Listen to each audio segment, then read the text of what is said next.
ഞാനൊരു സമാധാനപ്രിയനാണെന്ന് നിങ്ങൾക്കറിയാമല്ലോ. നിങ്ങളും അങ്ങനെയാണെന്ന് എനിക്കും അറിയാം. അങ്ങനെ സമാധാനപ്രിയരായിട്ടുള്ള നമുക്കെല്ലാവർക്കും ആശങ്കയുണ്ടാക്കുന്ന ഒരു വിവരമാണ് ഇസ്രായേൽ ഗാസയിൽ പിന്നെയും അടി തുടങ്ങി എന്നുള്ളത്. ഞാൻ വാസ്തവത്തിൽ സമാധാനമായിട്ട് നടന്നുകൊണ്ടിരുന്ന ഈ ശല്യം കുറച്ച് നാൾ കേൾക്കണ്ടല്ലോ എന്ന് വിചാരിച്ചിട്ടാണ് ഇസ്രായേൽ എന്നുള്ള വാക്ക്, ഗസ എന്നുള്ള വാക്ക്, പാലസ്തീൻ എന്നുള്ള വാക്ക് ഒന്നും ഉച്ചരിക്കാതെ കുറച്ച് നാളെങ്കിലും മനുഷ്യന് സമാധാനമായിട്ട് നടക്കാം എന്നുള്ള സമാധാനമായിരുന്നു, അതിനോടുള്ള പ്രിയമായിരുന്നു എനിക്ക്.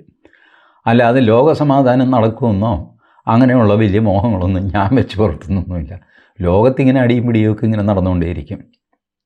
ഏതായാലും ഒക്ടോബർ 11 നമ്മുടെ ശ്രീമാൻ ട്രംപ് അവരുടെ 20 പരിപാടി, പണ്ട് ഇന്ദിരാഗാന്ധിയുടെ ആയിരുന്നു 20 പരിപാടി, ഇപ്പോൾ ട്രംപിൻ്റെയാണ്. 20 പരിപാടി അനുസരിച്ച് ഇവർ വെടിനിർത്തൽ പ്രഖ്യാപിച്ചു. ആര്? ലോകരാഷ്ട്രങ്ങളെല്ലാം ചേർന്ന്.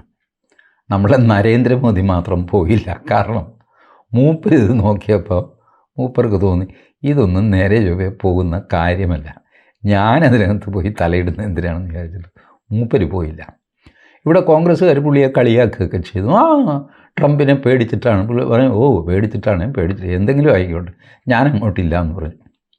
കാരണം വേണ്ടാത്തതിൽ പോയി തലവയ്ക്കുന്ന ഒരു സ്വഭാവം നരേന്ദ്രമോദിക്ക് തുടക്കം തൊട്ടേ ഇല്ല. ഇവിടെ തലവേദന കുറവുണ്ടായിട്ട് വേണ്ട അവിടെ പോയി തലവേദന എടുക്കാൻ. എന്തുമായിക്കോട്ടെ, സീസ് ഫയർ എന്നൊക്കെ പറഞ്ഞു. വെടി നിന്നു എന്ന് പറഞ്ഞു. കുറച്ച് വെടി നിൽക്കുകയും ചെയ്തു. കുറച്ചൊരു ബഹളത്തിനൊരു കുറവുണ്ടായി. അപ്പോഴാണ് ഇപ്പോൾ ഇന്നലെ രാത്രി നെതന്യാഹു ഉണ്ടിരിക്കുന്ന നായർക്കൊരു വിളി തോന്നി എന്ന് പറഞ്ഞ പോലെ നെതന്യാഹു ഒരു പ്രഖ്യാപനം, ഇമ്മീഡിയറ്റ് ആൻഡ് പവർഫുൾ അറ്റാക്ക് നടത്തുക ഗാസയിൽ. എയർഫോഴ്സിനാണ് വ്യോമാക്രമണം. നമ്മുടെ മലയാള ചാനലുകളുടെ ഭാഷയിൽ പറഞ്ഞാൽ വ്യോമാക്രമണം എന്നാണ്. ഈ അത്തരം വാക്കുകളൊക്കെ സംസ്കൃതത്തിൽ പറഞ്ഞാലേ ഒരു ഗുമ്മുള്ളൂ. അതുകൊണ്ട് ആകാശത്തിൽ ആക്രമണം എന്ന് പറഞ്ഞാൽ അതിലൊരു സുഖമില്ല. അതുകൊണ്ട് വ്യോമാക്രമണം എന്ന് പറയും. അപ്പോൾ അങ്ങനെ വ്യോമാക്രമണത്തിന് ഉത്തരവിട്ടു എന്ന് പറഞ്ഞു. എൻ്റെ ദൈവമേ, ഇവിടെ നമ്മുടെ മീഡിയ വണ്ണിൽ നെഞ്ചത്തടിയും നിലവിളിയും ഒന്നും പറയണ്ട. ആകെ കൂടെ ശോകമൂകമായ അന്തരീക്ഷം. അവരാണ് ഇപ്പോൾ ഈ ഗാസയിൽ ബോംബിടുക എന്ന് പറയുന്നതും ബോംബ് വീഴുക എന്ന് പറയുന്നതും മറ്റുള്ള ചാനലുകൾക്ക് വലിയ വാർത്തയൊന്നുമില്ല. ഇത് ദിവസവും ഇടയ്ക്കിടയ്ക്ക് വീഴുന്നതല്ലേ. പക്ഷേ മീഡിയ വണ്ണിന് അങ്ങനെയല്ല. വീണ്ടും ഇസ്രായേൽ വെടിനിർത്തൽ കരാർ ലംഘിച്ചു എന്നാണ് ഗാസാക്കാർ പറയുന്നത്. എന്താണെന്നറിയാമോ? അൽ ജസീറ റിപ്പോർട്ട് ചെയ്തിരിക്കുന്നത് ഈ വെടിനിർത്തലൊന്നും വെടിനിർത്തലായിരുന്നില്ല. 125 തവണയാണ് ഇസ്രായേൽ വെടിനിർത്തൽ ലംഘിച്ചത്. നിങ്ങൾ ആലോചിച്ച് നോക്കി. ഒക്ടോബർ 11 വെടിനിർത്തൽ. ഇന്ന് എത്രയാണ്? ഒക്ടോബർ 28 അല്ലെങ്കിൽ 29. അപ്പോൾ ഈ 10, 18, 19 ദിവസം കൊണ്ട് 125 തവണ വെടിനിർത്തൽ ലംഘിച്ചു എന്ന് പറഞ്ഞാൽ ഒരു ദിവസം എത്ര എണ്ണം ലംഘിക്കുന്നുണ്ടാകും? കുറഞ്ഞൊരു 12 എണ്ണം ലംഘിക്കുന്നുണ്ടാകും അല്ലേ? 12 തവണ. അതിനർത്ഥം വെടിനിർത്തലേ ഉണ്ടായിട്ടില്ല എന്നാണ്. 100 പേര് ചാകുകയും ചെയ്തു. 94 എന്നാണ് അൽ ജസീറ റിപ്പോർട്ട് ചെയ്തിരിക്കുന്നത്. നമ്മൾ കൂട്ടിപ്പറയരുതല്ലോ. 94 പിന്നെ ഇന്നലെ വെളുപ്പിനെ മറ്റോ ഒരാളെ തട്ടിയിട്ടുണ്ട്. അതും കൂടെ ചേർക്കുമ്പോൾ 95. ഇത്രയും പേര് മരിക്കുകയും ചെയ്തു. വെടിനിർത്തലാണ്. ഇസ്രായേൽ ഇപ്പോൾ പറയുന്നത് 13 ശവങ്ങൾ ഞങ്ങൾക്ക് കിട്ടാനുണ്ട്, ബന്ദികളുടെ. അത് കിട്ടണം. അപ്പോൾ ഹമാസ് പറയുന്നത്, എൻ്റെ പൊന്നു ചേട്ടാ, ഞങ്ങളൊന്ന് തപ്പിയെടുക്കട്ടെ, ചേട്ടനൊന്ന് സമാധാനിക്കുക. ഏതായാലും മരിച്ചു പോയല്ലോ. ഞങ്ങൾ ഈ മരിച്ചവരെ ഉപ്പുവാങ്ങാ ഭരണിയിലിട്ട് വെച്ചിരുന്നു. ആ ഭരണി ഇപ്പോൾ കാണുന്നില്ല. എവിടെ കുഴിച്ചിട്ടെന്ന് കാണുന്നില്ല. ഓരോ സ്ഥലത്ത് കുഴിച്ച് നോക്കണ്ടേ? ഇവിടെ ആണെങ്കിൽ മുഴുവൻ ചേട്ടൻ ബോംബിട്ട് സകല കെട്ടിടവും തകർന്ന് കിടക്കുക. ഈ കോൺക്രീറ്റിന് നടുക്കുന്ന ഈ ഭരണി തപ്പിയെടുക്കുക എന്ന് പറയുന്നത് നിസ്സാര സംഗതിയാണ്. ഇതാണ് ഹമാസിൻ്റെ ഉത്തരം. ഹമാസ് പറയുന്നത് ഞങ്ങൾക്ക് അറിഞ്ഞുകൂടാ, അവിടെയും കണ്ട് കിടപ്പുണ്ട്. സത്യത്തിൽ അങ്ങനെയാണ് പറയുന്നത്. ഞങ്ങൾക്കറിയില്ല, we don't know, we have to search. എന്നാൽ അന്വേഷിച്ച് കണ്ടുപിടിക്കുക, ദിവസം ഇത്ര ആയില്ല എന്ന് പറഞ്ഞുകൊണ്ട് ഇസ്രായേൽ ബോംബിടുന്നു ഇവരുടെ തലയ്ക്ക്. എന്ത് ചെയ്യുമെന്ന്. ഇവനീ ഭരണി അവരാണെങ്കിൽ വലിയ ബഹളം, എവിടെയാണ് ഭരണി കുഴിച്ചിട്ടത്, ഈ വീട്ടിൽ ഒരു സാധനം വെച്ചെടുത്ത് കാണില്ല എന്നൊക്കെ പറഞ്ഞിട്ട് ഹമാസിൻ്റെ കാർന്ന് ഒരു വലിയ ലഹള. പിള്ളേരൊക്കെ കൂടെ തെക്കോട്ടും വടക്കോട്ടും മാന്തുന്നു, ഭരണി കിട്ടുന്നില്ല. 13 ഭരണിയാണ് മിസ്സിങ്. ഈ ഭരണിക്കകത്താണ് ഉപ്പൊക്കെ ഇട്ട്, ഈ മാങ്ങ ഉപ്പിലിട്ട് വെച്ച പോലെ ഈ ശവശരീരം ഉപ്പിലിട്ട് വെച്ചിരിക്കുക. വേറെ എന്ത് ചെയ്യും, തിന്നാൻ പറ്റില്ലല്ലോ ഇത്. അതുകൊണ്ട് ഇവരിത് വെച്ചിരിക്കുന്നു, അവരന്വേഷിച്ചുകൊണ്ടിരിക്കുന്നു. ഇസ്രായേൽ ഇതൊന്നും കേൾക്കാൻ തയ്യാറല്ല. അപ്പോൾ അങ്ങനത്തെ ഒരു കഷ്ടകാല സ്ഥിതിയിലാണ് ഹമാസ് നിൽക്കുന്നത്. ഈ ഹമാസിനെ നിർവീര്യമാക്കും, അവരെ കൊണ്ട് ആയുധം താഴെ വെപ്പിക്കും, അവിടം ഒരു സ്വർഗരാജ്യമാക്കും എന്നൊക്കെയാണ് ട്രംപിൻ്റെ വാഗ്ദാനം. അതിനു വേണ്ടിയിട്ട് ഒരു ഇൻ്റർനാഷണൽ സ്റ്റെബിലൈസേഷൻ ഫോഴ്സ്, അതായത് നാട്ടിലെ മാന്യന്മാരൊക്കെ അവരുടെ സൈന്യത്തെ അയച്ചിട്ട് ഒരു സ്റ്റെബിലൈസേഷൻ ഫോഴ്സ് ഗസയിൽ ഉണ്ടാക്കും. അതിൽ ഏതൊക്കെ രാജ്യം പങ്കെടുക്കും എന്നുള്ളത് ഇസ്രായേൽ പറഞ്ഞു, അത് ഞാൻ തീരുമാനിക്കും. ചുമ്മാ കണ്ടവനെയും കടിയനെയും ഒന്നും ഗസയിലിറങ്ങാൻ ഞാൻ സമ്മതിക്കില്ല. ആരാണ് ആ ഫോഴ്സ് എന്നൊക്കെ ഉള്ളത് ലിസ്റ്റ് എനിക്ക് താ, ഞാനതിൽ നിന്ന് ടിക്ക് ചെയ്ത് തരും. ആ രാജ്യങ്ങളെ മാത്രമേ ഈ ഇൻ്റർനാഷണൽ സ്റ്റെബിലൈസേഷൻ ഫോഴ്സിൽ എടുക്കാൻ ഞാൻ സമ്മതിക്കുകയുള്ളൂ. We will have a veto എന്നാണ് നെതന്യാഹു പറഞ്ഞിരിക്കുന്നത്. അത് ബാക്കിയുള്ളവർ സമ്മതിക്കുകയും ചെയ്തു. ഈ വെടിനിർത്തൽ കരാർ ശരിക്കും പറഞ്ഞു കഴിഞ്ഞാൽ ഹമാസ് അതിൽ കക്ഷിയായിരുന്നില്ല. ഹമാസിനെ ആരും കൂട്ടിത്തൊടിയിക്കില്ല. പോടാ, നീ അവിടെ പുറത്ത് വേലിക്ക് പുറത്ത് നിൽക്കി, നിന്നെ വിളിപ്പിക്കാം, അപ്പോൾ പറയാം നിൻ്റെ കാര്യം ഞാൻ പറഞ്ഞോളാം എന്നൊക്കെ ഈജിപ്റ്റ് പറയും. ഇങ്ങനെയൊക്കെയാണ് ഹമാസ് ജീവിച്ചു പോകുന്നത്. ഈജിപ്റ്റ് പറയും, അല്ലെങ്കിൽ ഖത്തർ പറയും എന്നൊക്കെ പറഞ്ഞിട്ട്, ചേട്ടാ ഇതും കൂടെ ഒന്ന് പറഞ്ഞേക്കണേ. അതൊന്നും പറയാനൊന്നും പറ്റില്ല, ഞാൻ ചില കാര്യങ്ങൾ തീരുമാനിച്ചിട്ടുണ്ട്, അത് പറയാം, നിന്നെ അവിടെ കയറ്റില്ല, നീ പുറത്ത് നിൽക്കുക. ഇതാണ് ഹമാസിൻ്റെ സ്ഥിതി. പക്ഷേ അവൻ്റെ കയ്യിൽ ആയുധത്തിന് യാതൊരു കുറവുമില്ല. അപ്പോൾ ഇവന് ആയുധം കിട്ടുന്നത് എങ്ങനെയാണ്? സ്മഗ്ലിങ് നടക്കുന്നുണ്ട്. അപ്പോൾ ആയുധ സ്മഗ്ലിങ്ങും നിർത്തണം.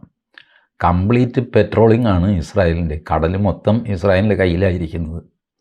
അതിൻ്റെ നടുക്കൂടെ ഇവൻ ആയുധം കടത്തിയെടുക്കും. എന്തൊരു തുരപ്പനാണെന്ന് ആലോചിക്കണേ. അതാണ് സംഗതി. ഇനി ഇസ്രായേൽ ഗാസയിൽ നിന്ന് പിന്മാറിയെന്ന് പറഞ്ഞു കഴിഞ്ഞാൽ അവരൊരു യെല്ലോ ലൈൻ വരച്ചിട്ടുണ്ട്.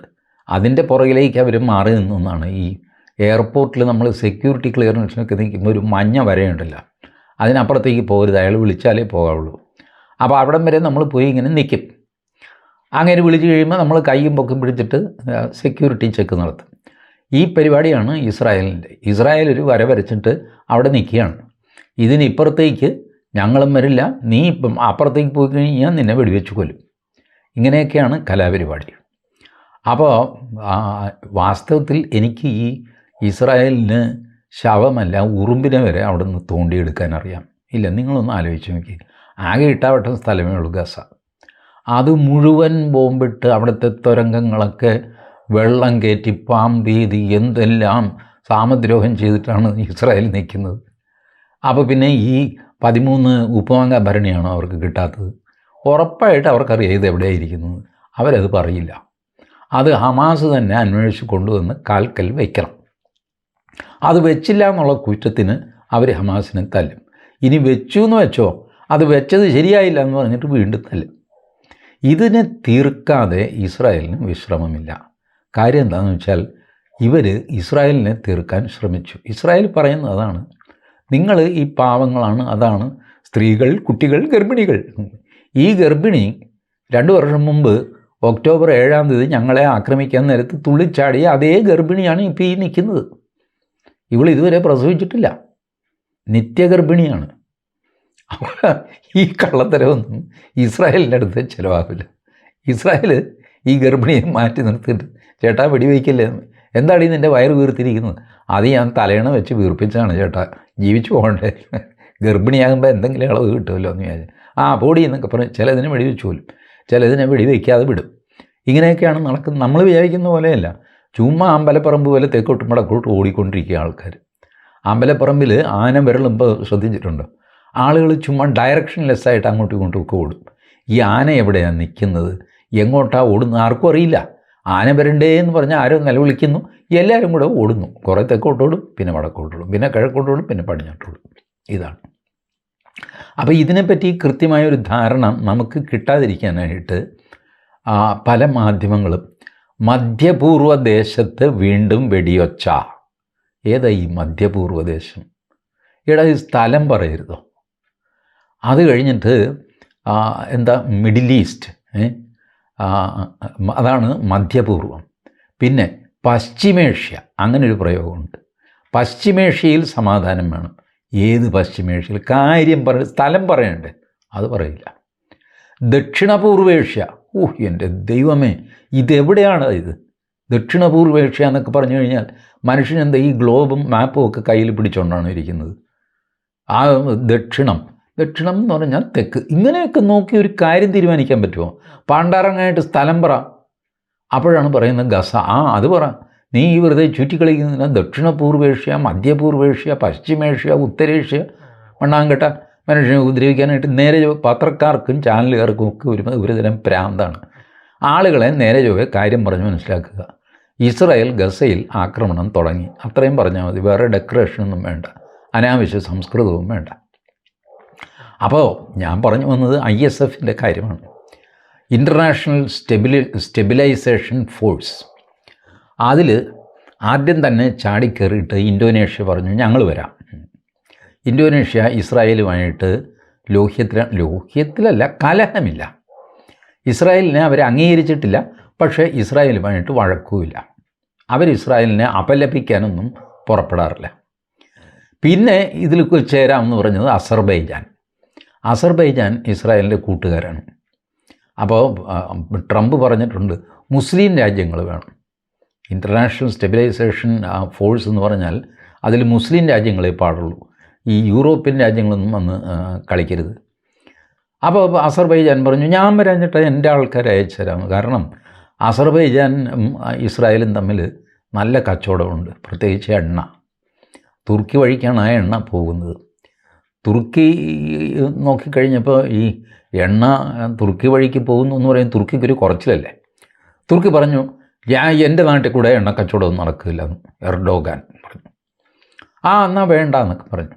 അങ്ങനെ ഒഫീഷ്യലി തുർക്കി വഴിയല്ല പോവുക, പക്ഷേ അൺഒഫീഷ്യലി തുർക്കി വഴിക്ക് തന്നെയാണ് എണ്ണ പൊയ്ക്കൊണ്ടിരിക്കുന്നത്. ഈ ജാതി കള്ളത്തരങ്ങളാണ് നടക്കുന്നത്. എർഡോഗാൻ ഇന്നലെ ഒരു പ്രസ്താവന ഇറക്കി. എർഡോഗാൻ പറഞ്ഞു എൻ്റെ മിലിറ്ററി ഇവിടെ ഗാസയിൽ പ്രവേശിക്കാൻ തയ്യാറാണ് എന്ന് പറഞ്ഞു. ഒറ്റ വരട്ട്. ആരും ഒന്നും മിണ്ടിയില്ല, മൈൻഡ് ചെയ്തില്ല. എർഡോഗാൻ വിചാരിക്കുന്നത് അയാളെ പേടിച്ചിട്ടാണ് ആരും മിണ്ടാത്തത്. അങ്ങനെയൊന്നുമല്ല, ആരും വകവയ്ക്കുന്നില്ല എന്നുള്ളതാണ് സത്യം. എർഡോഗാൻ വെറുതെ ഇങ്ങനെ വാചകം എടുത്തിട്ട് കാര്യമില്ല. എർഡോഗാൻ വിചാരിച്ചാൽ അവിടെ വല്ലതും നടക്കുമോ? ഒന്നും നടക്കില്ല. തൊട്ടടുത്ത് കിടക്കുന്ന ജോർദാൻ രാജാവ് പറഞ്ഞു ഞാനില്ല ISFൽ. ഞാൻ മുസ്ലിം കൺട്രിയൊക്കെയാണ്, പക്ഷേ ഞാൻ ISFലില്ല. അല്ല അതെന്താ ചേട്ടാ? ഞാനതിൽ ISFലുണ്ടെന്ന് വെച്ചോ, ഞാൻ ചെയ്യേണ്ട പ്രവൃത്തി എന്താ? ഹമാസിനെ നിയന്ത്രിക്കുക, അവരെ നിരായുധീകരിക്കുക, അവരായുധം താഴെ വയ്ക്കണം. ഞാൻ അവനോട് പറയും കത്തി താഴെ ഇടറാന്ന് പറയും, അവനിട്ടില്ല. ഞാൻ എന്ത് ചെയ്യണം?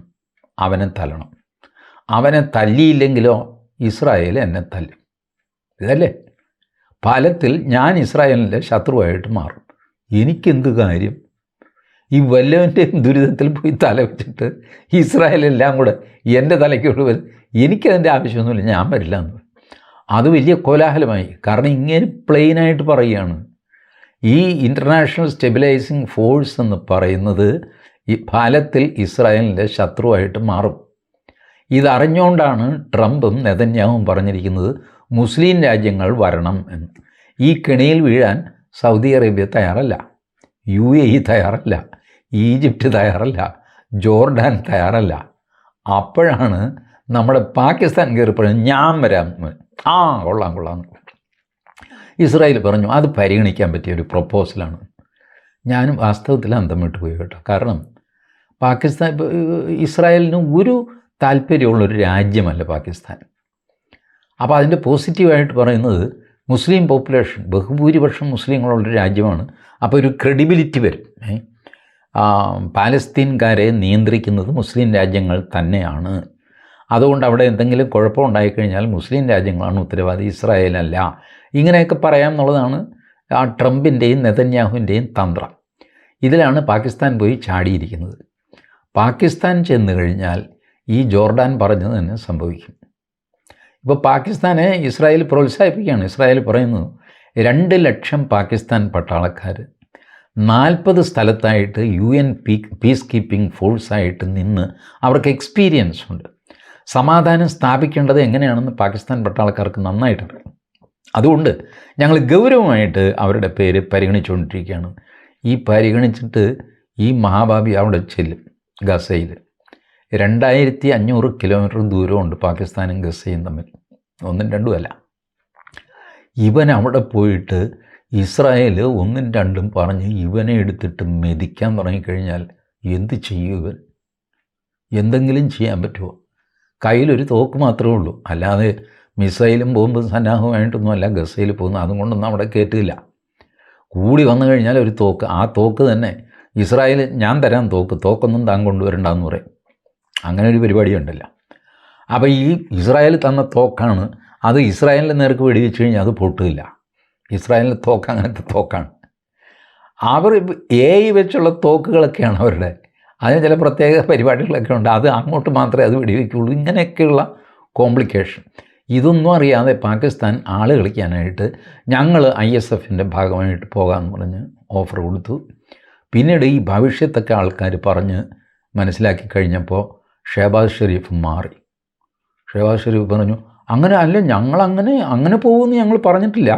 UN പീസ് കീപ്പിംഗ് ഫോഴ്സ് പോലത്തെ ഒരു ഫോഴ്സാണെങ്കിൽ ഞങ്ങൾ പോകാമെന്നേ പറഞ്ഞിട്ടുള്ളൂ, അല്ലാതെ ISFൻ്റെ പാർട്ടായിട്ട് അത് അല്ല, അങ്ങനെ ഞാൻ പറഞ്ഞിട്ടില്ല, നീ പറഞ്ഞോടാ. ഞാനൊന്നും പറഞ്ഞില്ല. അതാണ്, ഞങ്ങളാരും അങ്ങനെ പറഞ്ഞിട്ടില്ല എന്നൊക്കെ പറഞ്ഞിട്ട് ഇപ്പോൾ പുറകോട്ട് മാറാൻ നിൽക്കുകയാണ്. ഫലത്തിൽ ഈ വെടിവയ്ക്കാൻ നെതന്യാഹു ഉത്തരവിട്ട് കഴിഞ്ഞപ്പോൾ ആശ്വാസമുണ്ടായത് പാകിസ്ഥാനാണ്. കാരണം ഇനിയിപ്പോൾ ഇൻ്റർനാഷണൽ സ്റ്റെബിലിറ്റി ഫോഴ്സും തേങ്ങാക്കൊലയൊന്നും ഉടനെ വേണ്ടല്ലോ. അപ്പോൾ പണ്ട് നീ സമ്മതിച്ചില്ല എന്നൊക്കെ പറഞ്ഞ് പിന്നെ ആരെങ്കിലും വരാനൊക്കെയുള്ള സാധ്യത കുറവാണ്. അങ്ങനെ നൈസായിട്ട് ഊരി നിൽക്കുകയാണ് പാകിസ്ഥാൻ. അല്ലെങ്കിൽ ഇസ്രായേൽ പാകിസ്ഥാനെ ഇതിനകത്ത് ക്ഷണിച്ച് വരുത്തിയിട്ട് അവിടെ ഇട്ട് ഇവൻ്റെ നല്ലൊരടി കൊടുത്തേനെ പാകിസ്ഥാനിട്ട്. ഇനിയും അത് സംഭവിച്ചുകൂടായില്ല. കാരണം ട്രംപിനും ഈ ഉദ്ദേശമുണ്ട്. കാര്യം നമ്മുടെ കയ്യിലൊക്കെ ആണെങ്കിലും അവൻ്റെ ഹുങ്കൊന്ന് കുറയ്ക്കണമല്ലോടാ നെതന്യാഹു. അത് ഞാൻ കുറച്ച് തരാമെന്ന്. ചേട്ടൻ ചുമ്മാ ഇരിക്കുക, അവനെ ഞാൻ ആകർഷിച്ച് വരുത്താം. ഇവിടെ ധനാകർഷണ ഭൈരവ യന്ത്രം എന്നൊക്കെ പറഞ്ഞ് യന്ത്രം വെച്ച് ഞാൻ പാകിസ്ഥാനെ ആകർഷിച്ച് ഇവിടെ കൊണ്ടുവരും. ഇവിടെ കൊണ്ടുവന്നിട്ട് ഇവിടെ കൂട്ടക്കുരു നടക്കും. ഗസയിൽ ഇസ്രായേൽ എന്ത് ചെയ്താലും ചോദിക്കാൻ ആരുമില്ല എന്നുള്ള സ്ഥിതിയാണിപ്പോൾ. ബാക്കി ആരും ഇതിലിടപെടുന്നില്ല എന്ന്. ആർക്കാണെന്നേ വല്ലവൻ്റെയും ഡിസ്പ്യൂട്ട് എടുത്ത് തലയിൽ വയ്ക്കാൻ താല്പര്യം. ഇവിടെ ഈ മീഡിയ വണ്ണിനും പിന്നെ CPM ഒക്കെയാണ് പാലസ്തീൻ ഐക്യദാർഢ്യം എന്നൊക്കെ പറയുന്നതല്ലാതെ ഇവരെയൊന്നും അവിടെ അടിച്ചതിനകത്ത് കയറ്റില്ല. മനസ്സിലായോ? അതുകൊണ്ട് ഏതായാലും ഗസയിലെ സമാധാന കരാർ താൽക്കാലികമായിട്ടെങ്കിലും വെടിനിർത്തൽ കരാർ ഇല്ലാതെയായിരിക്കുന്നു. ഇനി കുറച്ച് ദിവസമെങ്കിലും ഈ വെടി പൊട്ടിക്കൊണ്ടേയിരിക്കും. അല്ലെങ്കിൽ ട്രംപിന് ഭ്രാന്ത് കയറിയിട്ട് നിർത്തണമെന്നൊക്കെ പറഞ്ഞിട്ട് നെതന്യാഹുവിനെ കൊണ്ട് നിർത്തിച്ചിട്ട് വേറൊരു നാടകം തുടങ്ങാനും മതി. ബട്ട് ട്രംപും നെതന്യാഹുവിൻ്റെ കൂടെയാണ്. ട്രംപ് പറഞ്ഞു, ഇത് ഹമാസ് വാക്ക് പാലിച്ചില്ല, ആ 13 ഡെഡ് ബോഡി കൊടുക്കടാ, 48 മണിക്കൂർ സമയം ഞാൻ തന്നതല്ലേ എന്നൊക്കെ പറഞ്ഞിട്ടാണ് കാർന്നവരുടെ നിപ്പ്. എന്തു ചെയ്യും? ചുരുക്കി പറഞ്ഞു കഴിഞ്ഞാൽ ഹമാസിന് അങ്ങോട്ടും ഇങ്ങോട്ടും പോകാൻ മേല. പാകിസ്ഥാൻ ഈ അടിച്ചിലിൽ നിന്ന് രക്ഷപ്പെട്ട എലിയെപ്പോലെ നിന്ന് വിറയ്ക്കുകയാണ്. ചില എലിയൊക്കെ രക്ഷപ്പെടുകയില്ല അടിച്ചിലിൽ വീഴാതെ. അപ്പോൾ ഇങ്ങനെ മാറി നിന്ന് ഇങ്ങനെ വിറച്ചുകൊണ്ട് നിൽക്കും. ഇതുപോലെ നിൽക്കുകയാണ് പാകിസ്ഥാൻ. വലിയൊരു അപകടത്തിൽ നിന്ന് രക്ഷപ്പെട്ടു എന്നുള്ള മട്ടിൽ.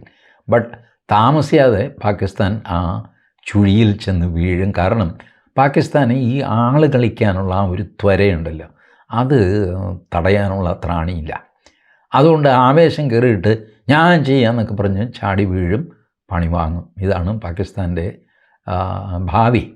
ഏതായാലും ഹമാസ് ആയാലും ശരി പാകിസ്ഥാനായാലും ശരി പാഠം പഠിക്കാനാണ് സാധ്യത ഞാൻ നോക്കിയിട്ട് ഇപ്പോൾ കാണുന്നത്. ബാക്കി വിവരങ്ങൾ പിന്നാലെ. Thank you.